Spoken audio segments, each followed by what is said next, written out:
ඉතින් මගේ ආදරණීය යාළුවෝ හැමෝටම ලස්සන දවසක්. ඉතින් මිදුල එක එක දේවල් අපිට කරන්න ආසිත වෙනවනේ. ඉතින් අපි හැමෝටම ප්‍රයෝජනවත් වෙන දෙයක් කෙරුවොත් ඒකෙන් ඔයාටයි මටයි දෙන්නටම වැදගත් වෙනවනේ. ඉතින් අද වීඩියෝ එක මිස් කරන්නේ නැතුව මාත් එක්කම ඉන්නකෝ. ඔයාට පොඩ්ඩක් හරි ප්‍රයෝජනවත් දෙයක් ලැබෙයි කියලා මම විශ්වාස කරනවා. ගොඩක් දෙනෙක්ට තියෙන ප්‍රශ්නයක් තමයි අපි කොච්චර ආස වුණත් අපිට ඉඩ කඩ නෑනේ. ඒ වගේ ප්‍රශ්න තියෙනවානේ. ඉතින් ඒ වගේ කෙනෙක්ට ඇත්තරම මේ වීඩියෝ ප්‍රයෝජනවත් වෙයි.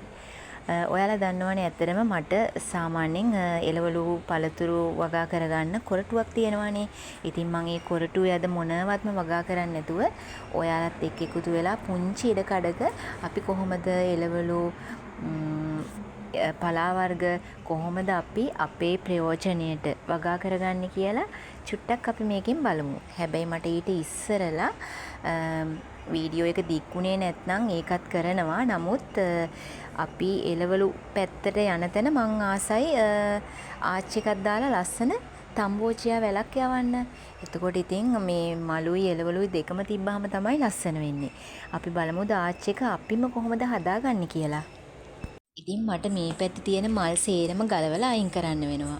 නැත්නම් ඒ කියන්නේ මලුයි මේ එළවලුයි දෙක ඒ කියන්නේ මිශ්‍ර වෙලා එක ගොඩේ තියෙද්දි මොනවත්ම හැදෙන්නේ නැතුව යනවනේ. එතකොට හිරු එළිය හොඳට ලැබෙන්නෙත් නැහැ. ඊට පස්සේ එක ගොඩේ තිබ්බහම මේකට ඉඩ අවකාශය ලැබෙන්නෙත් නැති නිසා මම ඉස්සෙල්ලාම මෙතන තියෙන මල් සේරම අයින් කරනවා. ඉතින් මෙන්න මේ ගහ විතරක් තියන්න වෙනවා. මොකද මං අර පැලේ චූටි කාලේ ඒකට පොඩි බට කෑල්ලක් දාලා තිබ්බා. දැන් ඉතින් ඒක ගලවන්නත් බෑ. ඒ නිසා මම ඒක විතරක් තියලා අනිත් හැම එකක්ම අයින් කරනවා. මේ හැම ගහක්ම ආසාවෙන් හදපුවා තමයි. නමුත් ඉතින් අපිට මොන හරි දෙයක් හරියට කරන්න වෙනවා නම් ඒ දේ අපිට අයින් කරන්නත් වෙනවා. ඉතින් ඒ නිසා මේ සේරම අපි අයින් කරලා ඉමුකෝ. අනිත් එක තමයි මම මෙතන තම්බෝචියා වැලක් හදන්න හිතුවේ. එකක් මෙතන එළවලු පැත්තට යන තැන ලස්සන කරන්න. අනිත් එක අපේ අම්මට මේ ටිකක් නෙමේ හොඳටම කකුල් අමාරුව තියෙනවානේ. ඉතින් එයාට එතකොට මේ මලුත් මේ ගහේ ඒ කියන්නේ වැලේ ලොකුයිනේ.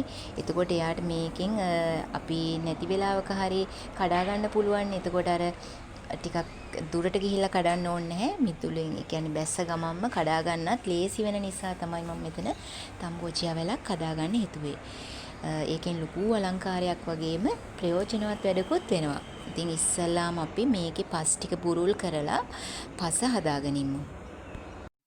ඉතින් මෙතන මට අමුතුවෙන් පුරවන්න දෙයක් නැහැ. මෙතන කාබනික පොහොර, වැලි, මතු පිටපස් මේ සියල්ලම දාලා තමයි මම ඉස්සල්ලා මල් හැදුවේ. ඒ නිසා මට මේ වෙලාවේ තියෙන්නේ පස් ටික පුරුල් කරගන්න විතරයි. ඉතින් මේ වගේ දෙයක් අලුතෙන්ම කරන යාළුවෙක් නම් අර කිව්ව මාධ්‍ය එකතු කරලා ඔයාලා මෙහෙම හදාගන්න.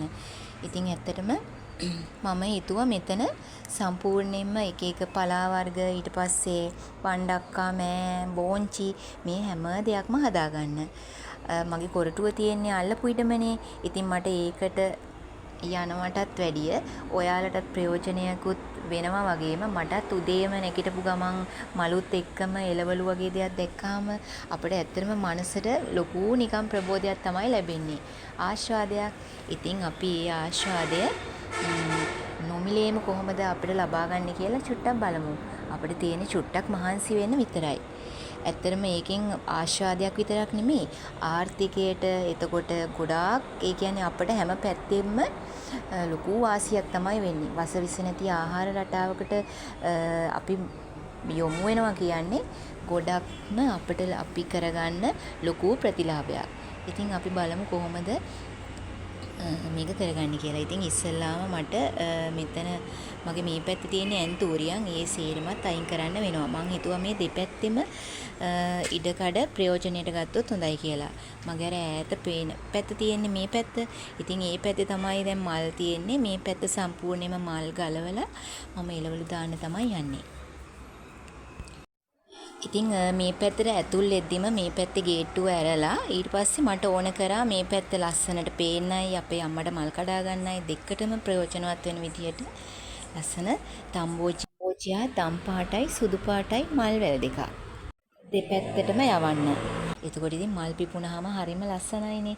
එතකොට මේ පැත්තට ඇතුල් වෙන කෙනෙක්ට මේක දකින්න කෙනෙක්ට හිතේ ඇති වෙන ස්වභාවය ගැන මම ඉතින් කියන්න ඕනේ නැහනේ.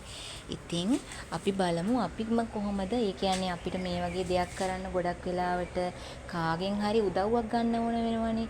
එහෙම නැතුව ආච් එකක් කොහොමද හදාගන්නේ කියලා චුට්ටක් බලමුකෝ.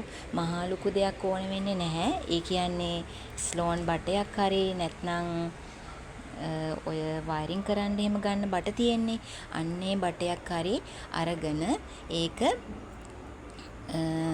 ආච් එකක් විදිහට නමා ගන්න තමා තියෙන්නේ. ඉතින් මගේ මේ දෙපැත්තම උස්සලා තියෙන නිසා මම මේක මේ පසේම මේ විදිහට හදා ගන්නවා. ඔයාලට ඕන නම් මේක ටිකක් උස් කරලා වගේ හදා ගන්න ඕන නම් ඔයාලට පුළුවන් දෙපැත්තෙන් පෝච්චි දෙකක වගේ මේක ගැට ගහලත් හදා ගන්න. ඉතින් මට ඒක අවශ්‍යතාවයක් නැති නිසා මම මේ විදිහට හදා ගන්නවා. හැබැයි මතක් කරලම දැන් අපි යවන්නේ මේකට වැල් දෙකක්නේ. එතකොට මේක ආධාරකයක් විදිහට හදද්දී මේ වැල යන්න සාමාන්‍යයෙන් ඒ වැල අල්ල ගන්න විදිහට වැලට පහසුවක් වෙන විදිහට අපි මේ විදිහට දෙපැත්තට ලී කෝටු බැඳලා හදාගමු. ඔයාලට ඕන නම් මේ ස්ලෝන් බටේම කෑලි වලට කපලා එහෙම ගන්නත් පුළුවන්. නැත්නම් මේකට එක එක විදිහේ ඔයාගේ අයිඩියාස් ඒ කියන්නේ නිර්මාණශීලී අදහස් දාලා ඔයාටම ආවේනික විදිහට වැල් බැඳලා Tamanට ඕන විදිහකට මේක හදාගන්න පුළුවන් වැලට පහසුවක් වෙන විදිහට. ඉතින් මම මේක සවි කරන්න ගත්තේ ඔය මල් එහෙම හදන්න ගන්න පයිප් ක්ලීනර් කියලා තියෙන්නේ. අන්න ඒ වගේ හොඳට මේක ගැට ගහ ගන්න පුළුවන්. හොඳට හිරට. ඒක තමයි මම පාවිච්චි කරේ. මේක කරන්න පොඩ්ඩක්වත් අමාරු නෑ. දැන් අපිට මේක කරන්න මේ වෙලාවේ කවුරු හරි යන්න ගහ එහෙම ඉන්න ගියා නම් අපේ වැඩේ පරක්කු වෙන එක විතරයි වෙන්නේ. අපිට හිතට දෙයක් ආවහම ඒක පස්සට කල් දාන්න නැතුව කරන්න ටක් ගාලා අපි පුරුදු වෙන්න ඕනේ. දැන් මේකට අපි එක එක්කෙනාගේ සහාය ගන්න ගියා නම් ඕක ඇත්තටම මේ වෙලාවේ වෙන්නේ නැහැ. ටිකක් පස්සට යනවා කියන්නේ හොඳටම පස්සට යන එක තමයි. ඉතින් ඒ නිසා දැන් මේක විනාඩි 20ක් 30ක් ගියෙත් නෑ මං හිතන්නේ. ඇතුළත හදලත් ඉවර කරගන්න ඇත්තටම පුළුවන් වුණා. මහා ලොකු වෙලාවක් යන්නේ නැහැ. ඉතින් ඇත්තටම මේක දැන් මෙහෙම ස්ටෝන් බඩ දෙකක් නමලා තිබ්බට නෙමෙයි ලස්සන පේන්නේ. මේකේ මල්වැල් ගිහිල්ලා මල් පිපිලා කුරුල්ලෝ පැණි බොන්න ආවහම එතකොට මේකේ තියෙන ලස්සන තමයි අපි මේ පැලේ හදන වෙලේ ඉඳන් හිතන්න ඕනේ. ඉතින් මම මේකට මගේ කොරටුවේ මම හදලා තිබ්බනේ තම්බෝචියා වැල් 4-5ක්ම ගම් වතුර එන්න කලිනුත් හැදුවා. ඉතින් මේකේ පැල දෙකක් ඉතිරි වෙලා තිබ්බා. ඉතින් ඒ පැල දෙක ගලවගෙන ආවා. මට පැල තවානකට මේ දවස්වල ගියෙත් නැති නිසා මම ඒ පැල දෙක තමයි මේ දෙපැත්තේ හදන්නේ.